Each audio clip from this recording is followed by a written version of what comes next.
लेकिन आज फिक्र की शुरुआत भारत के खिलाफ प्रेसिडेंट टैरिफ ट्रंप के फैसलों से करते हैं, जिसके पीछे कहीं ना कहीं पाकिस्तान है। पाकिस्तान का तेल वाला भंडार है, ट्रंप को पैसों से प्यार है, इसीलिए भारत से अब उनकी तकरार है। कल ट्रंप ने भारत पर 25% टैरिफ लगाने का ऐलान किया था, साथ में जुर्माना लगाने की घोषणा भी की थी। ट्रंप के इस ऐलान से हमारे देश में हड़कंप मच गया। विपक्ष कल से ही सरकार पर सवाल दाग रहा है, तरह तरह के कटाक्ष कर रहा है। कई जानकार कल से ही भारत की अर्थव्यवस्था के डगमगाने की आशंका जता रहे हैं। ट्रंप के टैरिफ बम पर आपके मन में एक सवाल जरूर आ रहा होगा, जब भारत अमेरिका दोनों ही मित्र देश महीनों से ट्रेड डील को लेकर कई राउंड की बातचीत कर रहे थे, सब कुछ सही दिशा में चल रहा था, माना जा रहा था कि यह डील किसी भी दिन हो सकती है, फिर अचानक क्या हुआ? वो क्या मोमेंट था कि ट्रंप कल शाम को भड़क उठे, भारत पर टैरिफ लगाने का ऐलान कर दिया? तो हम सबसे पहले आपको इसी सवाल का जवाब देंगे, बाकायदा साक्ष्यों के साथ ट्रंप की इस चाल का पर्दाफाश करेंगे। एक ऐसी टाइमलाइन दिखाएंगे जिससे यह साफ होगा कि उनकी इस चाल के पीछे पाकिस्तान है। लगता है कि जून में असीम मुनीर का ट्रंप को नोबेल प्राइज वाला मक्खन लगाना काम कर गया। अब व्हाइट हाउस से एक्सक्लूसिव स्टोरी डिटेल में बताते हैं। ट्रंप कल जब ट्रुथ सोशल पर अमेरिकी समय के मुताबिक शाम को ठीक 5:39 पर भारत पर टैरिफ लगाने वाली पहली पोस्ट लिख रहे थे, तब व्हाइट हाउस में अमेरिका और पाकिस्तान के वित्त मंत्री आपस में मिल रहे थे। शॉकिंग!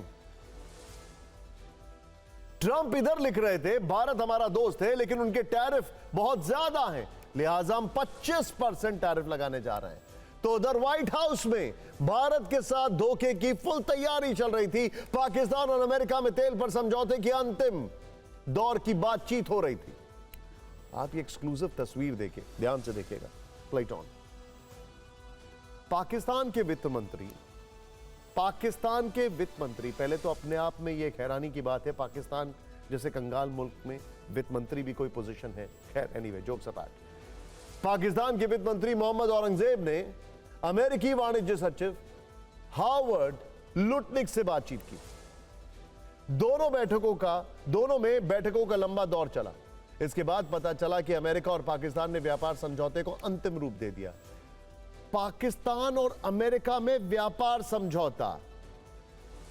अब ट्रंप को ना तो इकोनॉमी की समझ दिखाई दे रही है, ना ज्योग्राफी की, क्योंकि उन्होंने ब्राजील से, चाइना से, कनाडा से, यूरोपियन यूनियन से, फ्रांस से, जर्मनी से, सबसे झगड़ा कर रखा है और पाकिस्तान से समझौता कर रहे हैं। इंटरेस्टिंग।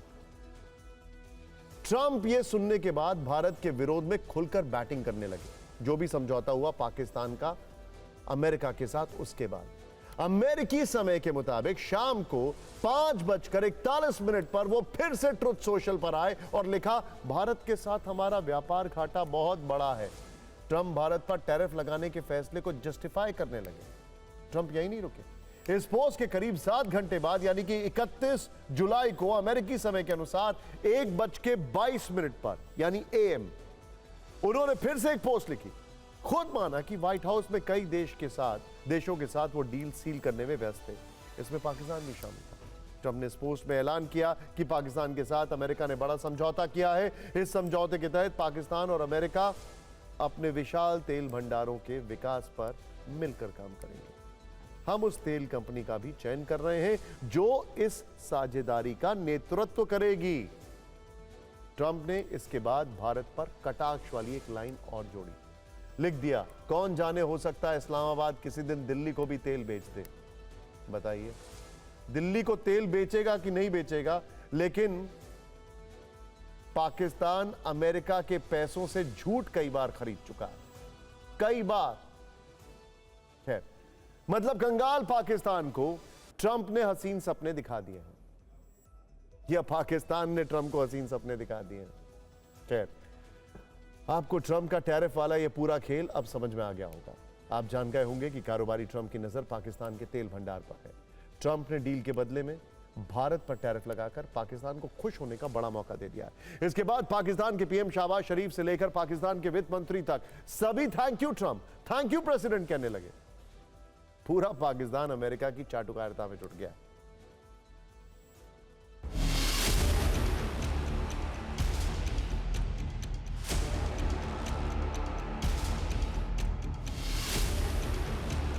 इस सब के बीच में ट्रंप अमेरिका के प्रेसिडेंट से पहले विशुद्ध कारोबारी हैं। रियल एस्टेट मेन कारोबार उनका वही था। अब आयरॉनिकली प्रेसिडेंशियल पूरे फॉर्मेट को भी वो इसी तरीके से देख रहे हैं। उन्हें दोस्ती से ज्यादा पैसे से प्यार है, आप कह सकते हैं। इसीलिए आतंक को एक्सपोर्ट करने वाला पाकिस्तान भी आज की तारीख में उनका दुलारा है। बात जहां तक पाकिस्तान के तेल से पैसा कमाने की है, तो इस डील के तहत अमेरिका पाकिस्तान के तेल भंडारों का विकास खुद करेगा। हम आपको इसके डिटेलिंग जो देने वाले हैं वो मिस मत करिएगा। बड़ी फ्यूचरिस्टिक है और बड़ा अच्छे तरीके से हमारी टीम ने लिखा है। अमेरिका पाकिस्तान को तेल निकालने में भी मदद करेगा, बदले में मोटी कमाई करेगा। वैसे पाकिस्तान में जिस तेल के भंडार पर ट्रंप की नजर है, उसके बारे में भी हमारे पास कुछ खास जानकारी है। अब देखिए जरा, पिछले वर्ष सितंबर महीने में पाकिस्तान की समुद्री सीमा में तेल और गैस का बड़ा भंडार मिला था। पाकिस्तान की ओर से दावा किया जा रहा है कि यह दुनिया का चौथा सबसे बड़ा तेल और गैस का भंडार होगा। मतलब वेनेजुएला और ईरान को भी वो पीछे छोड़ सकता है, ऐसा दावा किया जा रहा है। इस भंडार से जुड़ी रिसर्च पूरी करने में करीब 42,000 करोड़ का खर्च आएगा। $4 बिलियन, $4 बिलियन। इसके बाद समुद्र की गहराई से इसे निकालने में 4 से 5 साल का वक्त लग सकता है। यह सिर्फ रिसर्च है, अभी और कंफर्म नहीं है कि कितना और चीजें बाहर निकलेंगी। अमेरिका यह पूरा काम अपने हाथ में लेना चाहता है। इसीलिए पैसे के पीछे भागने वाले ट्रंप को भारत जैसे भरोसेमंद दोस्त से तकरार भी मंजूर है। लेकिन जरा ठहरिए, ट्रंप के लिए यह राह कांटों भरी हो सकती है। अब देखिए, स्टोरी में ट्विस्ट है, इसीलिए तस्वीरों में भी ट्विस्ट है। क्योंकि जिस तेल के भंडार में, जिस क्षेत्र में तेल के भंडार मिलने की बात की जा रही है, वो बलूचिस्तान में है। और बलूचिस्तान में रेजिस्टेंस जबरदस्त मिलेगी। यहां चीन का अपना स्टेक है। चीन अमेरिका के लिए रोड़ा बनेगा। वो सीपेक का एक बहुत बड़ा एजेंडा चला रहा है वहां पर। अमेरिका की एंट्री पर बलूच विद्रोही चुप नहीं बैठेंगे। बलूच मानवाधिकार कार्यकर्ता मीर यार बलोच ने तो आज ही ट्रंप को चिट्ठी भी लिख दी। ट्रंप को आगाह किया कि यहां आना अमेरिका और वैश्विक सुरक्षा के लिए गंभीर खतरे के जैसा होगा। वैसे ट्रंप के तेल निकालने वाले विचार का काफी मजाक उड़ाया जा रहा है। यह मजाक पाकिस्तानी उड़ा रहे हैं, सोशल मीडिया पर मीम पोस्ट कर रहे हैं, पूछ रहे हैं कि ट्रंप को पता है कि पाकिस्तान में तेल है, हमें क्यों नहीं पता है। भारत में भी इस पर प्रतिक्रिया हुई है, हम आपको दिखाने वाले इस न्यूज रील में। Trump has virtually said that India will need to buy oil from Pakistan. They are supporting Pakistan to build oil reserves, and this is something which the government must answer. We must stand back to Donald Trump. We must stand up to the tariff. We need to challenge the tariffs imposed in India, the penalties imposed in India, and we don't need to be afraid. And India needs to fight back and stand up to Donald Trump. जिस तरीके से पाकिस्तान से oil purchase करने के बारे में बातें कही जा रही है, भविष्य में ये भी संभव हो सकता है, ये कोई चीजें उचित नहीं है। एक तरफ हमने ये फैसला लिया है कि आतंकवाद और पानी दोनों साथ में नहीं बह सकता है, तो मतलब खून नहीं बह सकता है, आतंकवाद दोनों चीजें साथ साथ नहीं चल सकती है। तो स्वाभाविक है पाकिस्तान से कोई डील या समझौता होने की चांसेस नहीं। कि सिंध नदी के मुहाने पर जहाँ वो अरब सागर में मिलती है, वहाँ पर कुछ ऐसे फॉर्मेशंस हैं जिसमें कि हो सकता है कि तेल और गैस प्रचुर मात्रा में हो, लेकिन इनमें कोई कुआं वहाँ पर खोदा नहीं गया है जिससे कि पता लगे कि वहाँ पर तेल है या गैस है कि नहीं है, और कितना मात्रा में है, और उसको व्यापारिक तौर पर निकाला जा सकता है, फ़ायदा कमाया जा सकता है उससे कि नहीं, इसके बारे में कोई जानकारी नहीं है। तो सिर्फ यही कहना है यहाँ पर उचित होगा कि ये सब अटकलबाजी है। देखिए, सवाल यह है कि भारत पर ट्रंप के टैरिफ का इंपैक्ट क्या हो सकता है, किन किन सेक्टर में असर होने की संभावना है। फिक्र के फैंस के लिए हमने इसकी एक फाइल तैयार की है और आपको ये ध्यान से देखना चाहिए। यह आपके लिए एक बहुत ही अच्छा नॉलेजेबल एक कैप्सूल है। देखिए, समझिए।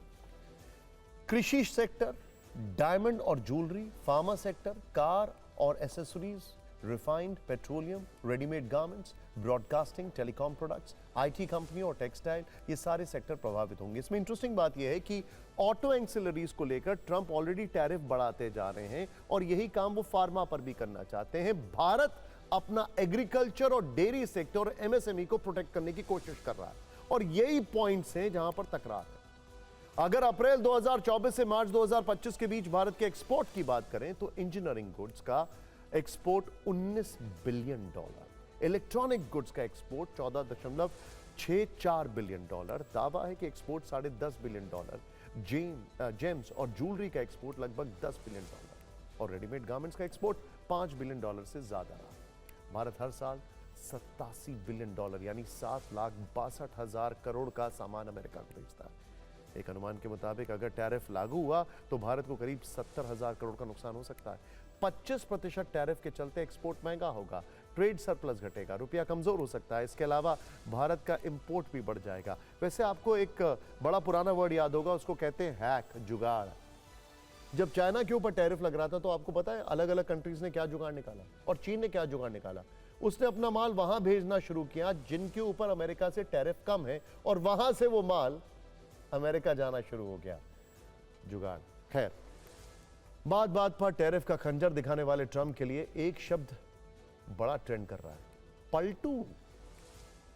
भारतीय राजनीति में आपने कई बार यह शब्द सुना होगा, लेकिन अब यह तमगा सुपर पावर अमेरिका के राष्ट्रपति ट्रंप को हासिल हुआ है। वो कभी कुछ कहते हैं, कभी कुछ कहते हैं, पल पल हर पल बदलते रहते हैं। अब टैरिफ वाला लेटेस्ट प्रकरण ही ले लीजिए। 30 जुलाई को भारतीय समय के अनुसार 5:39 से इसकी शुरुआत होती है। अचानक ट्रंप ने सोशल मीडिया पोस्ट पर लिखा, भारत अमेरिका का दोस्त है, लेकिन पिछले कुछ सालों में हमने उनके साथ कम व्यापार किया क्योंकि उसके टैरिफ बहुत ज्यादा हैं।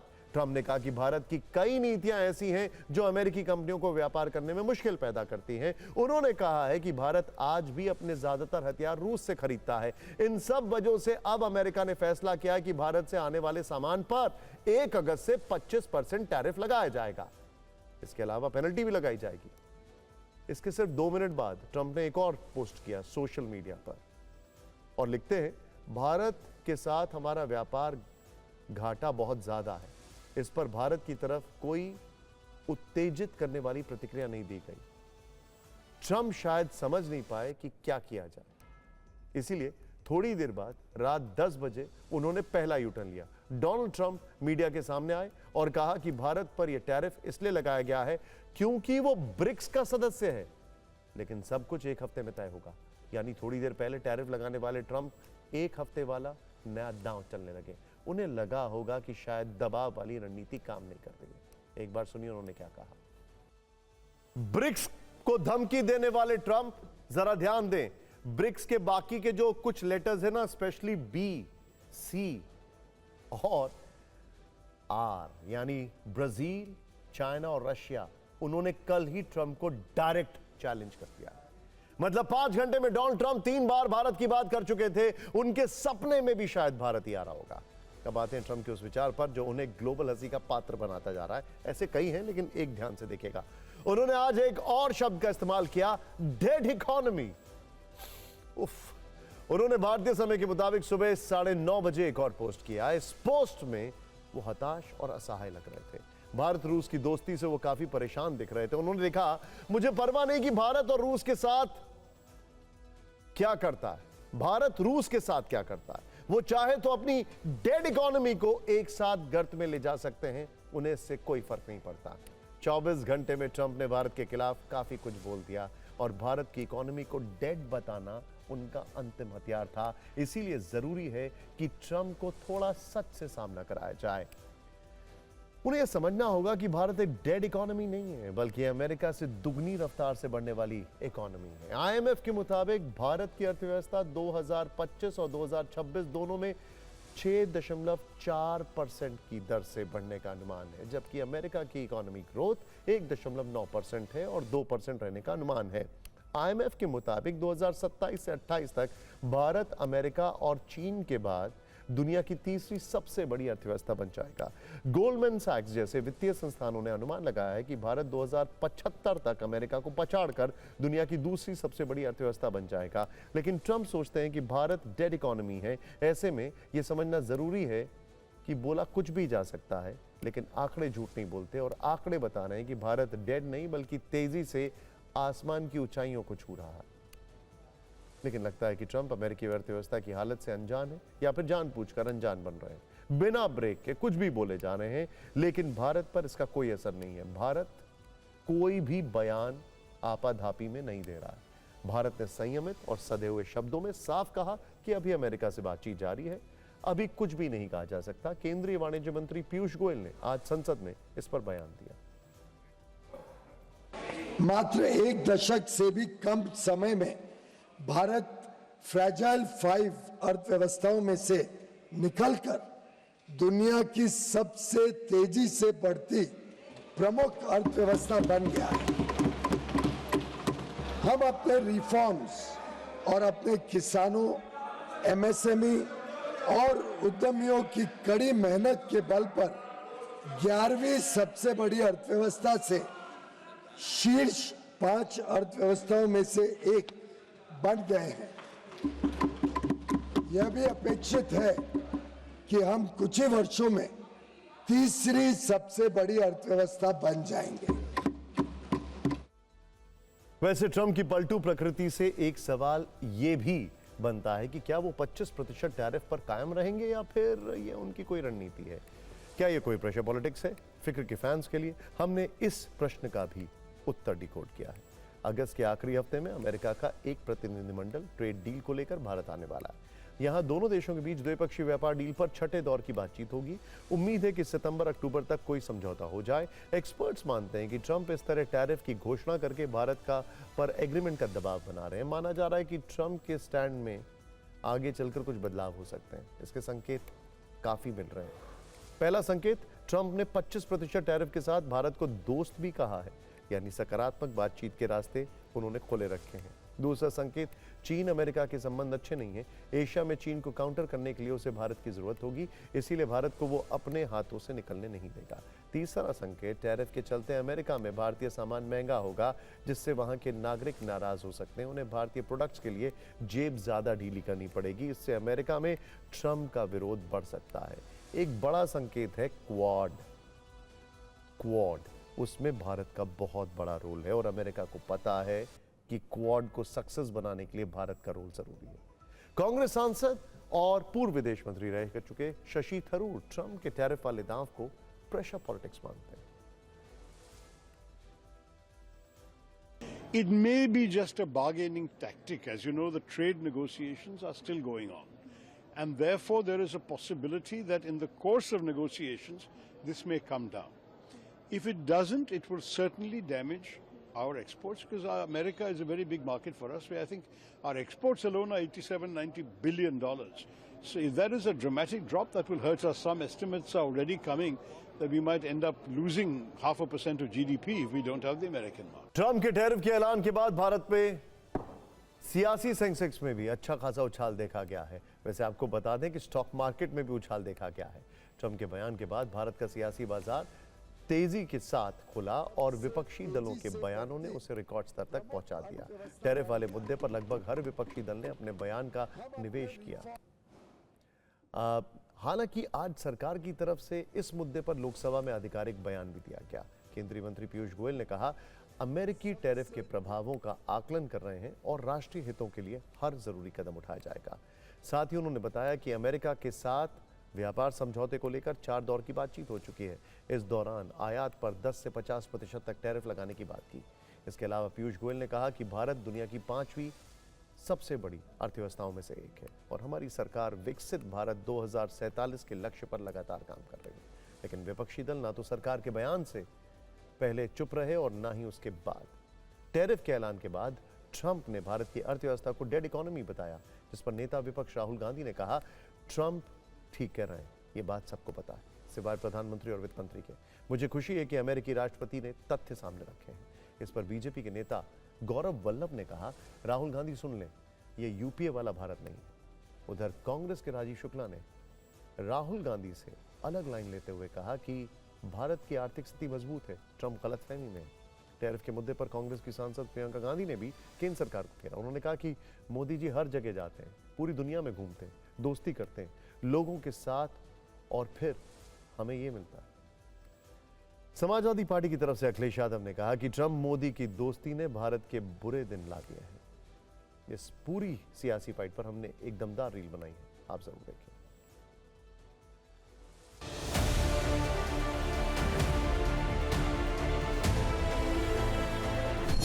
Trump is saying Indian economy is a dead economy. Yes, he's right. I mean, everybody knows this, except the Prime Minister and the Finance Minister. Everybody knows that the Indian economy is a dead economy. I'm glad that President Trump has stated a fact. पूरी दुनिया जानती है कि Indian economy is a dead economy और BJP ने economy को खत्म कर दिया है. आपको जान के ताज्जुब होगा राहुल गांधी जी, प्रेसिडेंट ट्रंप ने दुनिया के तमाम बड़े देशों से ट्रेड डील कर ली, पर भारत से अभी तक डिस्कशन और नेगोशिएशन चल रहा है. जो सरकार लगातार पिछले 11 वर्षों से दोस्ती के बाद दोस्ती और कितनी दोस्ती बढ़ाई कि आज हमें क्या दिन देखने को पड़ रहे हैं. ये शुरुआत है बुरे दिनों की. मुझे लगता है कि सरकार और मोदी जी सक्षम है इसका वे ऑफ निकालने के. भक्तों के ताऊ डोनाल्ड ट्रंप ने भारत की अर्थव्यवस्था को बोला मरी हुई अर्थव्यवस्था, अ डेड इकोनॉमी. अब भक्त कहां मुंह छुपाएंगे. तो हमारी आर्थिक स्थिति कहीं से भी कमजोर नहीं, इसलिए हम आर्थिक रूप से कोई हमें कहे कि हमें खत्म कर देगा, उसकी गलतफहमी है. तो ट्रंप की गलतफहमी जी रहा. हालांकि ट्रंप के रेकलेस फैसलों की वजह से स्टॉक मार्केट में आज पहले जबरदस्त गिरावट हुई, फिर वो ऊपर बढ़ना शुरू हुआ, रिकवरी हुई, लेकिन फिर भी रेड लाइन पर बंद हुआ है. कल देखते हैं क्या होगा. अब आपको भारत पर ट्रंप के टैरिफ लगाने की एक और बड़ी वजह बताते हैं.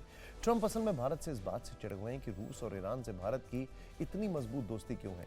ट्रंप की चिढ़ उनकी एक पोस्ट में साफ दिखाई दे रही है. उन्होंने रूस और भारत की इकोनॉमी को डेड इकोनॉमी कहा है. ट्रंप की खींच ये है कि भारत अमेरिका के प्रतिबंधों की परवाह न करते हुए रूस से तेल क्यों खरीद रहा है. भारत की कंपनियां ईरान के साथ कारोबार क्यों कर रही हैं. ट्रंप प्रशासन ने तो बाकायदा ईरानी पेट्रोकेमिकल व्यापार से जुड़ी 6 भारतीय कंपनियों पर भी प्रतिबंध लगा दिए हैं. इनमें मुंबई, सूरत, गुजरात की कंपनियां शामिल हैं. अमेरिकी विदेश विभाग के मुताबिक ये कंपनियां जनवरी 2024 से जनवरी 2025 के बीच ईरानी उत्पाद खरीदती रहीं, जो कथित तौर पर अमेरिका का उल्लंघन है, तो अमेरिका के प्रतिबंधों का उल्लंघन है. अब उनकी सोच और इस फैसले पर आप क्या कहेंगे. निश्चित ही कहेंगे कि उन्हें वैचारिक मरम्मत की सख्त जरूरत है. वैसे आपको बता दें कि भारत ने अब तक सधी हुई प्रतिक्रिया ही दी है, कोई एग्रेशन नहीं दिखाया, लेकिन रूस और ईरान ने ट्रंप के खिलाफ तलवारें निकाल ली. ट्रंप ने रूस भारत की अर्थव्यवस्था को डेड इकोनॉमी कहा था. इस पर पुतिन के करीबी दिमित्री मेदवेदेव ने ट्रंप का मजाक उड़ाया. उन्होंने एक बयान दिया, वॉकिंग डेड जैसे शो सिर्फ मनोरंजन नहीं होते और अमेरिका को डेड हैंड से सावधान रहना चाहिए. डेड हैंड कोल्ड वॉर के जमाने का रूस का ऑटोमेटिक न्यूक्लियर रिटेलिएशन सिस्टम है. यानी अगर रूस पर परमाणु हमला होता है तो डेड हैंड सिस्टम अपने आप ही दुश्मन देश पर परमाणु मिसाइल लॉन्च कर देगा. यानी मेदवेदेव ने इसी बहाने ट्रंप को परमाणु चेतावनी भी दे डाली, जबकि ईरान ने इस मुद्दे पर बयान देते हुए ट्रंप को जबरदस्त घेरा है. संप्रभु देशों पर ऐसे प्रतिबंध अमेरिकी दबाव नीति का हिस्सा है, जिसका मकसद स्वतंत्र देशों की तरक्की को रोकना है. ईरान और भारत जैसे देशों पर यह दबाव निंदनीय है. ईरान ने इसके साथ ही अमेरिका के इस रवैये को आधुनिक आर्थिक साम्राज्यवाद बताया. ग्लोबल साउथ को मिलकर इसका मुकाबला करने की अपील की है. इंटरेस्टिंग बात यह है कि रशिया में अभी भी अमेरिका के ट्रक्स चल रहे हैं और बेचे जा रहे हैं. रशिया के वेपन्स में अभी भी अमेरिका के पार्ट्स मिल रहे हैं. क्या कर रहे हैं उस पर ट्रंप. वैसे ट्रंप के लिए एक बुरी खबर, वो भले ही पाकिस्तान की पीठ सहला रहे हो, पाकिस्तान में तेल की नदियां बहाना चाहते हो, लेकिन सच यह है कि वहां पानी वाली नदियां भारत की मर्जी और बड़प्पन से बहेंगी. भारत ने तेल वाली चाल के सामने पानी वाली शक्ति दिखाई है. ट्रंप और चापलूस पाकिस्तान को यह पता होना चाहिए कि पानी के आगे तेल की ताकत कुछ भी नहीं होती है. भारत ने 4 दशकों की देरी के बाद सावलकोट पावर प्रोजेक्ट का निर्माण जल्द शुरू करने का फैसला किया है. भारत सरकार ने जम्मू कश्मीर के रामबन में चिनाब नदी पर इस हाइड्रो पावर प्रोजेक्ट के लिए इंटरनेशनल टेंडर मंगाए. 1856 मेगावाट पावर प्रोजेक्ट के लिए ऑनलाइन बिड जमा करने की अंतिम तारीख 10 सितंबर निर्धारित की गई है. पाकिस्तान की आपत्तियों की वजह से सावलकोट पावर प्रोजेक्ट को दशकों की देरी का सामना करना पड़ा. सिंधु जल संधि निलंबित करने के बाद इस रुके हुए प्रोजेक्ट को शुरू करने से पाकिस्तान काफी परेशान होने वाला है. एक्सपर्ट्स का कहना है कि पाकिस्तान की ओर बहने वाले पानी को रोकने के लिए हमें जल भंडारण क्षमता बढ़ाने की जरूरत है. कहा जा रहा है कि सावलकोट परियोजना पूरी होने के बाद भारत सिंधु नदी के पानी का बेहतर इस्तेमाल कर सकेगा। यह प्रोजेक्ट कैसे पाकिस्तान के लिए परेशानी बढ़ाने वाला है, इस पर हमने एक रील तैयार की है।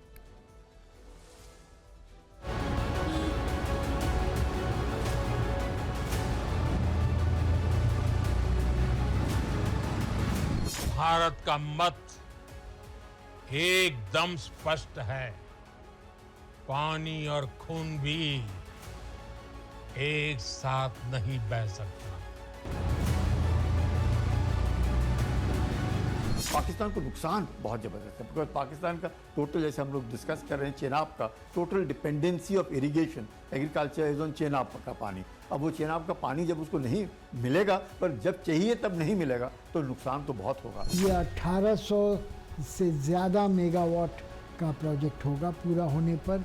ये कश्मीर में घाटी में और जम्मू में इसकी बिजली से काफ़ी उद्योगीकरण या ग्रामीण विद्युतीकरण वगैरह में फ़ायदा होगा। एक धमाका, 6 मौत, 17 वर्ष और 7 आरोपी बरी हो चुके हैं। यह कहानी है 29 सितंबर 2008 को मालेगांव में हुए ब्लास्ट की, जिस पर आज एनआईए कोर्ट ने फैसला सुनाया है। इस फैसले की चर्चा पूरे देश में हो रही है। सियासी गलियारों में भी समर्थन और विरोध वाली जमकर बहस हो रही है। आप जानते हैं इस चर्चा और बहस की सबसे बड़ी वजह क्या है?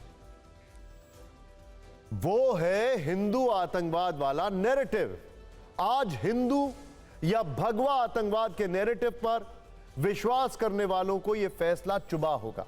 आपको बता दें, एनआईए की विशेष अदालत ने सभी 7 आरोपियों को सबूतों के अभाव में बरी कर दिया है।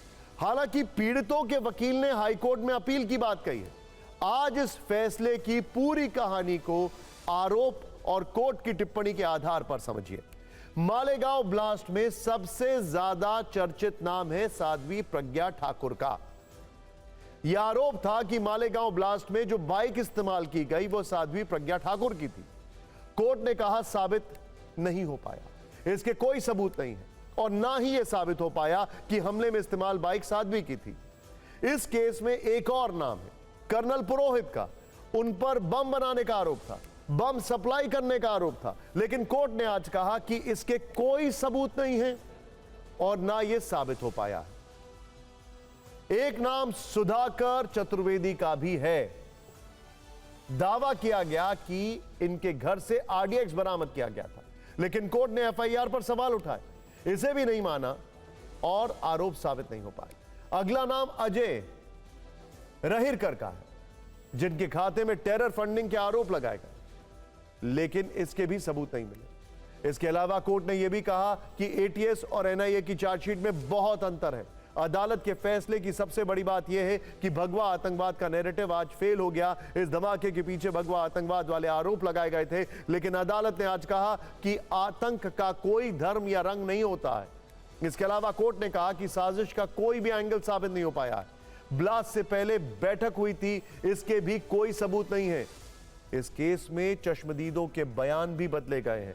आपको बता दें कि मालेगांव ब्लास्ट केस की शुरुआती जांच महाराष्ट्र एटीएस ने की थी, जिसके बाद वर्ष 2011 में इस केस को एनआईए को सौंप दिया गया था। एनआईए ने 2016 में चार्जशीट दाखिल की थी। इस मामले में 3 जांच एजेंसियां और 4 जज बदल चुके हैं। 17 वर्ष के बाद आए इस फैसले के बाद अब एक वर्ग उन लोगों पर सवाल उठा रहा है जो इसे हिंदू आतंकवाद से जोड़ रहा था और जिन्होंने भगवा आतंकवाद वाला नैरेटिव सेट किया था। साध्वी प्रज्ञा ने कहा कि उन्हें 13 दिन तक टॉर्चर किया गया। वो सन्यासी जीवन जी रही थी, लेकिन आतंकवादी बना दिया गया। ये भगवा और हिंदुत्व की विजय है। हिंदू आतंकवाद कहने वालों को दंड मिलेगा।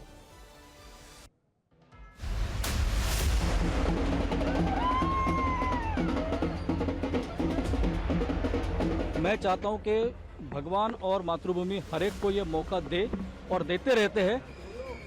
कमी हम में होती है कि हम उसका फायदा नहीं उठाते। ठीक है, तो देश का काम करो भाइयों, ठीक है, और कुछ नहीं है। माननीय कोर्ट ने पूरा विचार किया है और हम लोगों को बाइज्जत बरी कर दिया है, तो इसके बाद मुझे कुछ कहने की आवश्यकता नहीं है। मुझे तो शुरू से पता था प्रज्ञा बेगुनाह है। मुझे शुरू से पता था प्रसाद पुरोहित ने, एक आर्मी के ऑफिसर को जो टॉर्चर हुआ है, नाखून निकाले गए हैं साहब, उसकी चमड़ी उधेड़ी गई है। कैसे दौर से वो गुजरे होंगे हमारे लिए, देश की इज्जत बचाने के लिए, हिंदुओं की इज्जत बचाने के लिए। ये वो केवल 7 लोग बरी नहीं हुए, पूरे हिंदू समाज जिसके ऊपर ये प्रश्न चिन्ह था, भगवा आतंकवाद। भगवा आतंकवाद तो पूरे हिंदू समाज को आतंकी कहकर के कलंकित करने का षड्यंत्र था। 2008 में रचा गया, उस समय की सरकार के लोग भी शामिल थे। ये सब षड्यंत्र इंडिपेंडेंट जुडिशरी आज ध्वस्त हो गया है। हिंदुत्व को भगवा दहशतवाद एक नया समीकरण बनाने का काम कांग्रेस के नेताओं के माध्यम से संपन्न हो रहा था। मैं समझता हूं आज के न्यायालय के निर्णय के माध्यम से उसको एक बड़ी चपराक है। आगे भगवा आतंकवाद वाले नैरेटिव और अदालत के फैसले पर हो रही राजनीति का जिक्र करेंगे। उससे पहले गृह मंत्री अमित शाह का बयान सुनिए, जो इस फैसले से एक दिन पहले उन्होंने राज्यसभा में दिया था। अमित शाह ने कहा था कि वोट बैंक की राजनीति के लिए कांग्रेस ने भगवा आतंकवाद का झूठा सिद्धांत बनाया। उन्होंने ये भी कहा था कि कोई भी हिंदू कभी आतंकवादी नहीं हो सकता। बहुसंख्यक समुदाय को बदनाम करने की कोशिश की गई। बंबई का हमला, बंबई के हमले के बाद आज ये दिग्विजय सिंह चले गए हैं। उन्होंने कहा है तो आरएसएस ने कराया था। मान्यवर क्या बोल रहे हैं, किसके लिए बोल रहे हैं, किसको बचा रहे हैं, क्या कहना चाहते हैं? और हिंदू टेरर का सगुफा किसने छोड़ा? मैं आज दुनिया के सामने, देश की जनता के सामने गर्व से कहता हूं कि हिंदू कभी टेररिस्ट नहीं हो सकता। हम कभी टेररिस्ट नहीं हो सकते। क्या कहना चाहते हैं? फर्जी टाइप के केस बनाए, एक भी केस अदालत में नहीं टिका। देशभक्त संगठनों पर आरोप लगाए आपने, सिर्फ आपकी छिछोरी राजनीति के लिए। अब आपको बताते हैं भगवा आतंकवाद पर कैसे सियासत हो रही है। बीजेपी ने कांग्रेस नेताओं का नाम लेते हुए हमला किया। उन्होंने कहा कि हिंदू आतंकवाद को जबरन थोपने का षड्यंत्र धाराशायी हो गया है। वहीं कांग्रेस नेता दिग्विजय सिंह ने कहा कि आतंकवाद का कोई धर्म नहीं होता है। ओवैसी ने कोर्ट के फैसले को निराशाजनक बताया।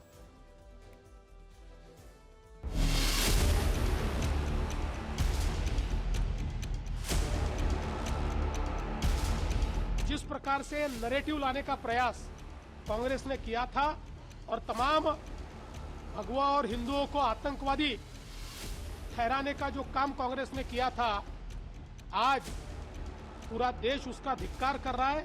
कोई धर्म के आधार पर आतंकवाद नहीं होता, केवल कुछ लोग होते हैं जो कि धर्म को नफरत की तरह उसका हथियार उपयोग करते हैं। राहुल ने अमेरिकी राज्यों से कहा था भारत विरोधी मुस्लिम आतंकवादियों और वामपंथी आतंकवादियों से बड़ा खतरा देश में हिंदू आतंकवाद है। 25 अगस्त 2010 को तो बताया तत्कालीन गृह मंत्री चिदंबरम ने राज्य के पुलिस डीजीपी के कॉन्फ्रेंस में कहा था कि saffron terror is very deadly. Congress party ने एक झूठा षड्यंत्र किया भगवा आतंकवाद का। माफी किसी को मांगनी है तो भारतीय जनता पार्टी को मांगना चाहिए, क्योंकि उन्होंने प्रोसिक्यूटर उन्हीं को प्रस्तुत करना था। सरकार बदल जाने के बाद उन्होंने सही और सच्चे तथ्य नहीं रखे और एक तरह इनडायरेक्टली आतंकवाद। अब जरा ये भी समझ लीजिए कि आखिर मालेगांव केस है क्या। आइए देखते हैं।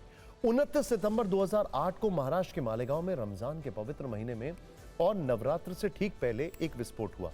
इस धमाके को एक मोटरसाइकिल में बम लगाकर अंजाम दिया गया। यह धमाका मालेगांव के भीखू चौक इलाके की एक मस्जिद के पास हुआ, जिसमें 6 लोगों की मौत हो गई और 100 से ज्यादा लोग घायल हुए।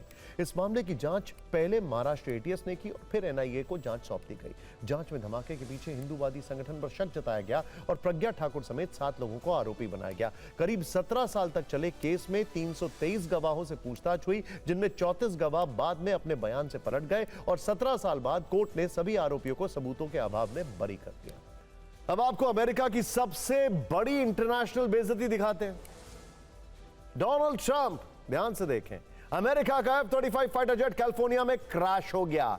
एक और फाइटर प्लेन F-35 हालांकि इस दुर्घटना में पायलट सुरक्षित बाहर निकलने में कामयाब रहा, लेकिन इस क्रैश से F-35 फाइटर जेट फिर से सुर्खियों में आ गया है। अमेरिका F-35 के क्रैश के कारण दुनिया भर में बदनाम होने लगा है। आप कैलिफोर्निया में आग का गोला बन चुके F-35 जेट का ये वीडियो अपनी टीवी स्क्रीन पर देख रहे हैं। ये क्रैश भी युद्ध के मैदान में नहीं, बल्कि लगभग 1000 करोड़ की कीमत वाला यह महंगा विमान ट्रेनिंग के दौरान हुआ है। क्रैश तस्वीर सामने आई तो ट्रंप का हवाई घमंड पलक झपकते चकनाचूर हो गया। आपको जानना चाहिए कि प्रेसिडेंट ट्रंप को अमेरिका के इस लड़ाकू विमान पर बहुत गर्व है। 19 देशों को करीब 900 फाइटर जेट्स बेचे हैं। वो F-35 फाइटर जेट का व्यापार कई देशों से करना चाहते हैं। ट्रंप प्रशासन इस कोशिश में बहुत दिनों से लगा हुआ है कि भारत उसके F-35 फाइटर जेट की डील कर ले, लेकिन भारत अमेरिका के आधुनिक कहे जाने वाले फाइटर जेट को क्यों खरीदे भला? इसे कबाड़ क्यों ना कहें? आप सोच रहे होंगे कि जिस लड़ाकू विमान 5th जनरेशन लड़ाकू विमान का डंका अमेरिका पूरी दुनिया में बजाता फिरता है, उसे हम इतनी आसानी से कबाड़ क्यों कह रहे हैं? तो आपको केरल का किस्सा भी याद ही होगा। देखिए जरा, एक ब्रिटिश F-35 B लड़ाकू विमान यहां भी कई दिनों तक फंसा रहा। 14 जून को इस विमान ने तिरुवनंतपुरम हवाई अड्डे से पर आपातकालीन लैंडिंग की थी। फिर विमान को ठीक करने के लिए ब्रिटिश इंजीनियरों की टीम को लंबा वक्त लगा और अब देखिए कैलिफोर्निया में यूएस नेवी का F-35 जेट क्रैश हो गया। हमने इस F-35 को अगर कबाड़ कहा है तो इसके पीछे एक और बड़ी वजह है। अमेरिका का ये 5th जनरेशन लड़ाकू विमान कई वर्षों से लगातार दुर्घटना का शिकार हो रहा है। दो तस्वीरें देखिए, एक तो कैलिफोर्निया वाली क्रैश की है, दूसरी इसी वर्ष जनवरी के महीने में अलास्का की तस्वीरें। तब भी ऐसा ही एक फाइटर F-35 आग का गोला बन गया था। पिछले 7 वर्षों की बात करें तो इस तरह से वर्ष 2018 से लेकर अब तक कुल 12 बार F-35 अलग अलग मौकों पर क्रैश हो चुका है। और कंपेयर करिए हमारे 4.5 साढ़े चौथी जनरेशन के तेजस से, जो कि 23 साल में पहली बार पिछले साल क्रैश हुआ। 23 साल में पहली बार पिछले साल क्रैश हुआ।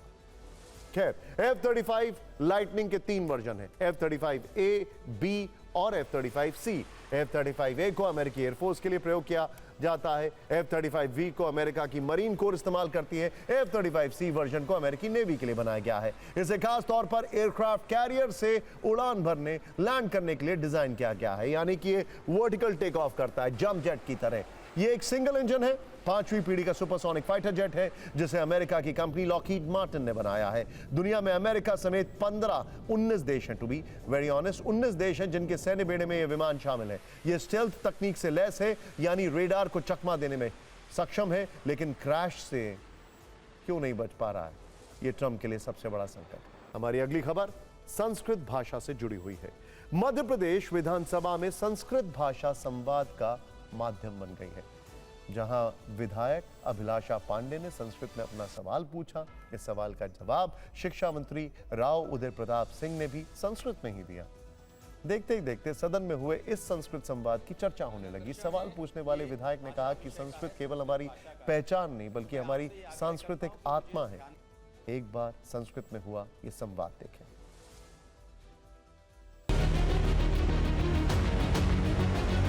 सांस्कृतिक स्वरूपस्य मूल आधारशिला अपि अस्ति। देश भर के अलग अलग राज्यों से भाषा को लेकर विवाद सामने आ रहे हैं, मगर मध्य प्रदेश विधानसभा में ये पहली बार हुआ है जब किसी विधायक ने संस्कृत भाषा में सवाल पूछा है। और हैरानी की बात तो ये है कि जवाब भी मंत्री की तरफ से संस्कृत भाषा में ही आया है। देखिए, संस्कृत में जो मैंने भाषा में कहा है, मध्य प्रदेशस्याने अपि सांस्कृतिक दृष्ट्या समृद्धस्य राज्यस्य संस्कृत भाषाया संरक्षणाय संवर्धनाय च विशेष प्रयत्नानाम् आवश्यकता विद्यते।